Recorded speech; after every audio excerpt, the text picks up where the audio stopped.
Well, as gentlemen, Papa Boris is back with some newbie-friendly Hearthstone gameplay videos. We're going to make a Shaman deck today, and we're also going to learn about some more complicated mechanics. So this deck that we make today will be a little bit more complex. It's also going to be a little bit more expensive on the wallet. So before we get started, let's talk a little bit about rarity in Hearthstone. So let's go ahead and take a look at one of our older decks, for example. When you look at a card, there will be a gem in the middle of the card, and that card will tell you how rare the card is. Now, there's essentially 5 different rarities that you can deal with in Hearthstone. One is what's called basic. So you can see at this water elemental, for example, there is no gem. This is a basic card. You get the card for free just for logging in, making an account, and maybe, depending on the card, winning a few games with a particular class. The next type of card is called common. So that's with the white gem. So you can see the white gem below the BR in Spellbreaker. That indicates that the card is a common. So most packs, not all, but most of the packs that you buy well, they all contain 5 cards. They all contain 5 cards, but most of the packs that you buy of the 5 cards, 4 will be common, so it's actually quite easy to get commons. The next level up is rare. So the rare has a blue gem in the middle. Here we have the blue gem under the Z's under Blizzard. Most packs of their 5 cards, 1 will be a rare. The next level up is epic. So this Pyroblast here has a purple gem under Rob in Pyroblast. God, now, oh my god, now I'm gonna say that weird every time. I'm gonna be like, Pyroblast. How does Rob last? With Pi. Anyway, that's an epic. So epics are rare. Most packs aren't even gonna have any epics. You're lucky if you find an epic.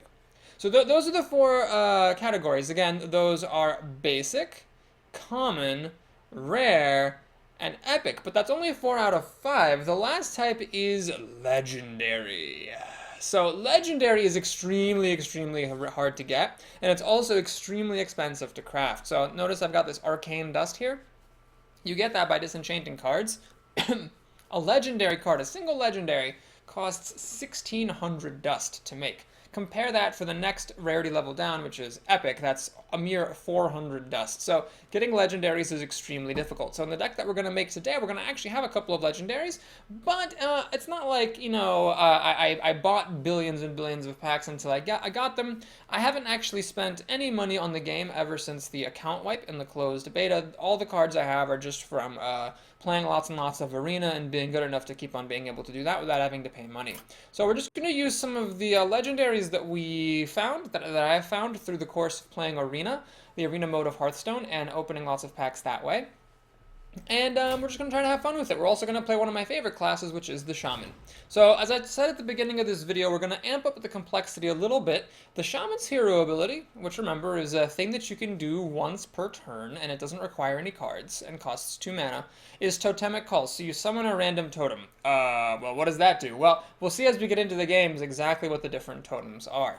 Now, this is going to be a bit of a control/burn deck. We'll call it controlled burn. Get it? So shamans have a sort of elemental theme, kind of like druids, I guess, but more about the elements.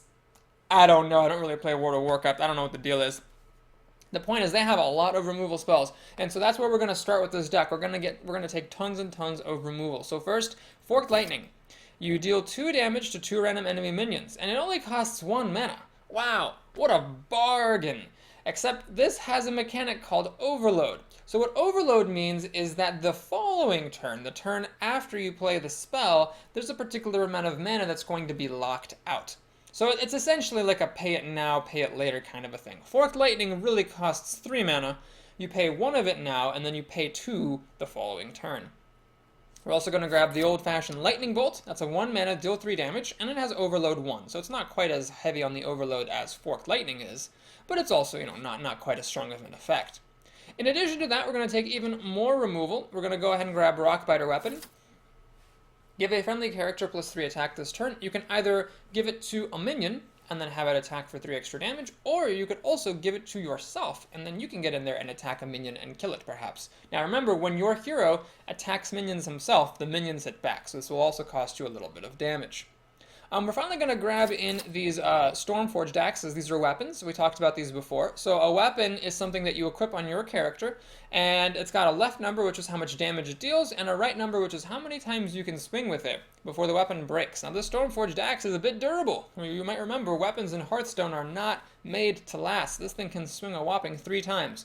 So we're paying for that because Overload 1 is on this axe, so we're going to be paying for it later. In addition, there actually are a couple more removal spells we're going to grab here. Actually, quite a lot. This is a very control-y deck. We're going to grab Hex, transform a minion into a 0/1 frog with Taunt. So that's pretty cool. You can one-click take care of anything. Lava Burst, which deals 5 damage for a piddly 3 mana, but it has Overload too, so the following turn you're overloaded and you can't use quite as much mana. This is very good for burning your opponents out or for killing their really big creatures. In case we get overrun, Shamans have pretty much only one global removal spell, so we're going to include that. That's Lightning Storm. Deal 2 to 3 damage to all enemy minions. It's a bit random here. You might not kill what you really want to kill, but it's very effective global removal. And I think that'll do it. I think that'll do it for the removal. So let's go ahead and add some creatures to this deck. What are we going to add in? Well, we're going to go ahead and add some Fire Elementals. This is a basic card, actually, but it's insanely good. It's a 6/5 for 6, and the battle cries deal 3 damage. I have a feeling this card is going to get nerfed someday, but for now, we're just going to go ahead and use it in our deck and smash some faces with it. Other Shaman cards that we're going to use are the Unbound Elemental. So this one is a very sturdy guy. 2/4 for 3 mana, quite sturdy, and whenever you play a card with Overload, you gain +1/+1. So this makes sense in our deck. The Fire Elemental is adding removal to our deck, whereas the Unbound Elemental is adding a sturdy creature, because with a control deck, the really annoying thing is if your opponents kill your creatures. So the Unbound Elemental is nice because it's cheap and it can grow as we play Lightning Storms, Lava Bursts, Stormforged Axes, Lightning Bolts, and Forked Lightnings, all of which have Overload. The Unbound Elementals are going to get bigger and bigger.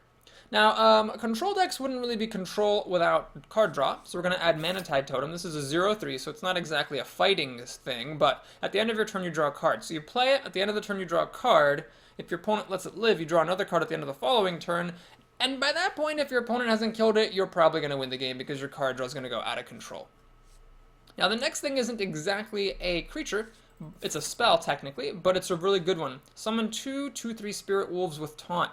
So Taunt, remember, means that those creatures must be attacked. In Hearthstone, creatures can attack whatever they wish. They can attack the opponent, they can attack other opponent of the opponent's creatures, but if there is a creature with Taunt, that is the one that must be attacked and destroyed first before the opponent and before the opponent's other creatures can be attacked. So this is very defensive, but it's also offensive. I mean, it's putting essentially 4 power and 6 health onto the board for a piddly 3 mana. That's crazy. So there's an Overload 2 on this because it's a very strong spell. So as you can see, we're using up a lot of Shaman stuff here. We're also going to throw in a Flame Tongue Totem. So this gives adjacent minions +2 attack. The thing itself is a little bit fragile, no attack power and just 3 health, but it's a very nice buffer. It makes positioning matter in this deck. And Shamans, remember that hero ability, summon a random totem. Our hero ability will be putting things onto the board, and we'll potentially be buffing them with Flame Tongue Totems, buffing them up, and then using them to attack our opponent's creatures. So we used a lot of stuff. In fact, fully 24 out of the 30 cards in this deck are Shaman cards. Okay, so we need some other stuff that's non-Shaman. Let's go ahead and dig into the neutral pile for this. We're going to grab an Azure Drake. So the Azure Drake has Battlecry, draw a card. It's a 4/4 for 5 mana, and it has spell damage +1. What spell damage +1 means is that your spells deal an extra damage. So that means Forked Lightning, Lightning Bolt, Lava Burst, Lightning Storm, which deals damage to everything. These are all going to deal extra damage. It's really awesome. Now, there are some things that aren't affected. For example, Rock Biter Weapon, that's not affected. That's not technically spell damage, it's just giving somebody +3 attack. It's specifically when something deals damage. When it's got the word damage in it, that is going to get boosted by this Azure Drake. And that's really nice. We're also going to put in just one copy, of a creature we have not used before, I don't think. That's the Defender of Arcus. It so happens I actually only have the one. Now, I could actually create another one by spending 100 dust, but one has served its purposes in this deck. This creature has a Battlecry, give adjacent minions +1/+1, and Taunt. So this creature serves 2 purposes in our deck. Number 1, it buffs our creatures, and buffing creatures can sometimes be really nice. And number 2, it provides some extra Taunt if we need it to protect ourselves, or to protect our valuable creatures, but fragile ones, such as, for example, the Flame Tongue Totems, or the Manatide Totems. Now we're also going to throw in one copy of a Stranglethorn Tiger. This is a creature we've seen before, so we're trying to keep some familiarity here. This is a 5/5 for 5 with stealth, and it serves a couple of purposes. Number one, it's a creature that's hard for opponents to get rid of, because stealth means that the opponent cannot target it directly, and neither with spells nor by attacking it with their creatures. So we put it on the board, and it has a really good chance of sticking, and then popping out of the woodwork in the following turn to deal good damage. This leaves us with 2 spots in our deck, and for these 2 spots, I have reserved my legendaries. Now, these are by no means probably the best cards to put in the deck. They're certainly not the best legendaries to put in the deck, but they're the ones I have, and so, you know, not necessarily in the name of making a super amazing deck, but just in the name of having some fun. I'm going to use the legendaries that I found and have never used before. One is Sylvanas Windrunner. She's also a 5/5 for 5, kind of like our friend the Tiger, and she has Death Rattle. So Death Rattle means something that happens when the creature dies, and here we take control of a random enemy minion. So the opponent doesn't really want to kill this thing, or at least has to take care how to kill Sylvanas, because otherwise I'm going to be stealing their creature. Now there are lots and lots of legendaries. In fact, if we do a quick search, you can see there's a lot of legendaries in the game, and I don't have most of them. Most of them are neutral, but there is one legendary that is specific to each class. And it just so happens that the only class-specific legendary I have gotten is the Shaman legendary. So let's take a look at this thing. Alakir the Windlord.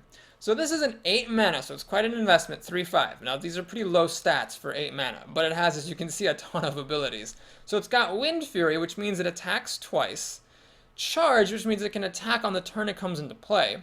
Divine Shield, meaning that the first time it takes damage, the Divine Shield pops, and Alakir himself takes no damage. And Taunt, meaning that he must be attacked first. So, has a whole bevy of stuff. Now, I know that actually Alakir here is considered one of the weakest, if not the weakest, class-specific legendaries, but he's really fun, so we're going to put him into the deck. Interestingly, Sylvanas is considered one of the strongest legendaries in the game, so I guess I'm lucky that I flipped her in one of my packs, and we'll be happy to have her in the deck. So there we go, that is our controlled burn deck, and also a little bit of investigation of the rarity mechanics in Hearthstone. Now let's go ahead and get into ranked mode here, and find an opponent. I've been playing with this deck a fair bit. I played about 5 games with it, and I actually won all of them. So naturally, once this video starts, I'm going to get an opponent who's going to crush me. That's clearly what's going to happen. But it's a very complex deck. There's a lot of expensive cards here, a lot of rares, a lot of legendaries. And you have to keep track of a lot of things. Your hero ability, what kind of totems you can make. You've got to keep track of your overload. Think to the following turns for your mana. Plus there's the legendaries to consider. Lots of stuff. Okay. So let's take a look at the situation. Well, we've got Rockbiter Weapon for some early removal and Forked Lightning for some more early removal. So if our opponent plays 2 creatures, we can kill 2 of them. If our opponent plays 1, we can kill 1.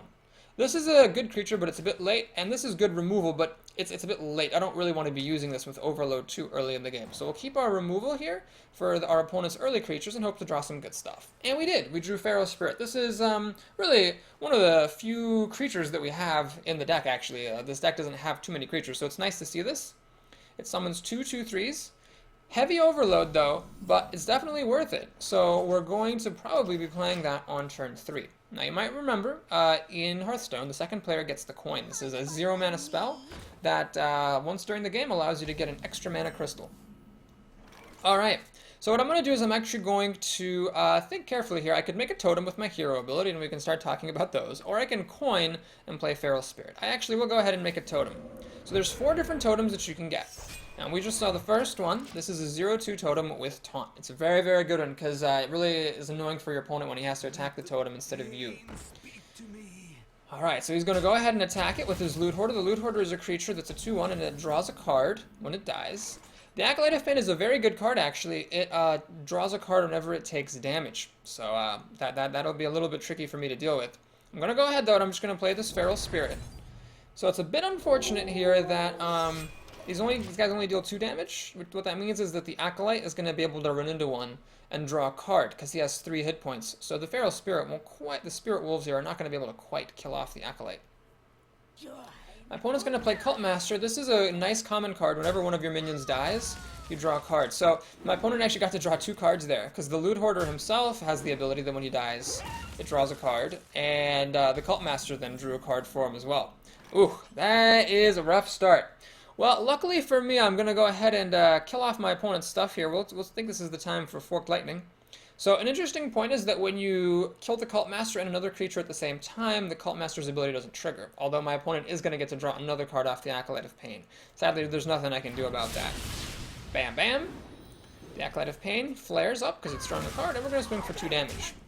Now my opponent is a Warlock. His hero ability is draw a card and take 2 damage. So he's the only class of the 9 whose hero ability has actually a negative effect, but it's obviously very powerful to be able to draw extra cards. Pay 2 mana a turn to draw an extra card is pretty sweet, especially the longer the game goes on. Well, he's got a butt ton of cards with that Loot Hoarder, the Cult Master, the Acolyte of Pain. He got a lot of cards, so we'll see how he's able to leverage that into some good stuff. He's going to get even more cards, my goodness. So the Novice Engineer draws a card when she comes into play, and then the Acolyte of Pain, there he is again, being very irritating. I wish I had more cause to use my hero ability here, but let's go ahead and actually put the Flame Tongue Totem on the board. So this is the creature that buffs adjacent minions for 2 attack, allowing my Spirit Wolf to kill off the Acolyte of Pain in 1 go. Now, I could use a Rockbiter weapon or a Lightning Bolt to kill off this Novice Engineer, but frankly, she's just not that threatening. My Spirit Wolf is going to take care of business here pretty soon, so we'll be totally fine. Now, in this game, it's actually kind of relevant. Your hand limit is 10. Once you have 10 cards, every additional card you draw just explodes and does nothing. Now, my opponent played a Spellbreaker. His battle cry is Silence a Minion. What silence means is that it essentially erases the text of the minion. So this Flame Tongue Totem is just a 0/3, and it doesn't have the buffing anymore. Look at how this is back to being a 2/1. Okay, well, what I'm going to do here, we're going to go ahead and play the Azure Drake, spell damage +1, and draw a card. It's 5 of our mana. Now, I'm going to also play Forked Lightning. So notice how the 3 in deal 3 damage is an asterisks. What that means is that it's actually getting modified by a spell damage minion you have, in this case the Azure Drake. So normally Forked Lightning only deals 2 damage to 2 random enemy minions, but because I have this Azure Drake, it's actually going to deal 3 damage, which is going to be enough to kill off the Spellbreaker. So I'm going to go BAM! And then we're going to swing for 2 damage. Well, my Warlock friend here has butt tons of cards, but notice he's played a lot of card draw cards. There's a lot of deck slots in his deck devoted to drawing cards. He had the Acolytes, the Novice Engineers, the Cult Master, the Loot Hoarder. He seems like he's been putting every card draw effect he possibly could, and he's a Warlock. So he might just not have a very good deck if he's devoting that much energy to drawing cards, or he might not have anything real to do. Okay, so let's take a look at the situation. We have a 4/5 and a 2/3. Now the Harvest Golem has a Death Rattle, which is that you get a 2/1 damaged Golem, so that's a little bit frustrating to deal with. But I think I'm okay with that. We've got a Taunter here. I could, of course, cast another Feral Spirit that I just drew to get even more Taunters. And I also have this other Flame Tongue Totem. I could do that as well. I think we'll actually do that. Let's just go ahead and cast the Feral Spirit here. We'll put the Flame Tongue Totem in the middle there to buff to the attack on these fellers. And yeah, let's go ahead and just swing at my opponent, I think. Start to get some damage through. So he'd better, clear out my board here, or he's gonna be in a lot of trouble very soon. Sunwalker. Okay, so Sunwalker is a very good creature. It has Taunt, which means it must be attacked, and Divine Shield, which means that the first time it takes damage, it actually doesn't take any damage at all. The Divine Shield just pops. So you can see it's kind of a combo right there. Your enemy's minions are forced to attack you, but you have Divine Shield, making it harder for them to kill you. Okay. Well, here what we're going to do is a very easy decision. We're going to Hex this thing. That takes care of all the stuff it has. And it's just a 0/1 frog, but notice the frog has Taunt, so I do have to kill this frog before I can do anything else. Now, I would actually like to have a Lightning Storm to clear out my opponent's board. Look at all these weak creatures, but I don't, which is sad. So I'm going to make a totem. We're going to learn some more about totems. We got the Taunt Totem again. Well, I promise you there are other totems in the game. We're just not seeing them yet, so let's go ahead and just swing for 6 with our Azure Drake. We have two Tauntings here, so it's a little bit tricky for my opponent to get at my stuff. And we drew our Alakir, the Windlord. So that might be a fun combo to do. We have another Sunwalker coming by. So this thing kind of puts a kibosh on our shenanigans with Alakir, the Sunlord, that's for sure. And my opponent's going to kill out my creatures and kill off my Twilight Drake. So... Alright, so my opponent's actually gotten himself in a pretty good shape. So here's where the burn part of our control burn deck might come into play. I mean, we have 3 damage, 6 damage, plus 5 is 11 damage. We're very close to being able to win. If we could just get a couple more damage on the opponent, we'd be in good shape. So, let's go ahead and flip a totem. See what we get. We got a healing totem. This is a totem that at the end of your turn restores a health to all friendly minions. Well, at the moment, it's not really that important, unfortunately, because none of our friendly minions are damaged. Well, this taunter is a bit of a troublesome thing because I can only deal 5 damage with the lava burst, unfortunately, and I still can't quite kill my opponent either. Well, I guess what we'll do is we'll play the Unbound Elemental, and we'll pop the Divine Shield by attacking with our silenced Flame Tongue Totem. I should have put my Unbound Elemental over here, so it was getting it was so that it would get the buff from the Flame Tongue Totem. That was a bit of a mistake. But yeah, we'll just go ahead, I think, and we'll pass the turn here. We'll see if maybe my opponent life taps with his hero ability going down to 12 health. I'll be able to surprise burn him out. Oh, there's a Cult Master, so my opponent might try to draw more cards, I guess. Oh no, he's restoring 3 health. That's certainly not what we want. Well, we're gonna really need to hope that we can get our, we have one more Hex in this deck, and we also have a Lightning Storm. Either one of those would really do the trick here. Because look at all these weak creatures. We still have 2 Lightning Storms in here. It could come at any time. Oh no, we got a Rockbiter weapon. So what's interesting is I could play Alakir the Windlord and then put a Rockbiter weapon on him, making him a 6/5 with Wind Fury, Charge, Divine Shield, and Taunt. And then he could actually kill the Sunwalker that way. I think I'll go for it. So we're gonna attack once, pop Divine Shield, and we're gonna actually attack twice. And so the reason I did that is that now I can actually kill my opponent. I've got 5 damage, 8 damage, well, exactly 11 damage. So as long as he doesn't heal himself, we're gonna be okay. He's got lots of creatures, which is definitely scary, but I do have a lot of life. I was kind of ahead all game. So unless he does something really crazy that I can't think of, I don't think he's gonna be able to deal 29 damage to me. I just hope he doesn't heal himself anymore. We have a Rockbiter weapon, which can do a little bit of extra damage if we need it to.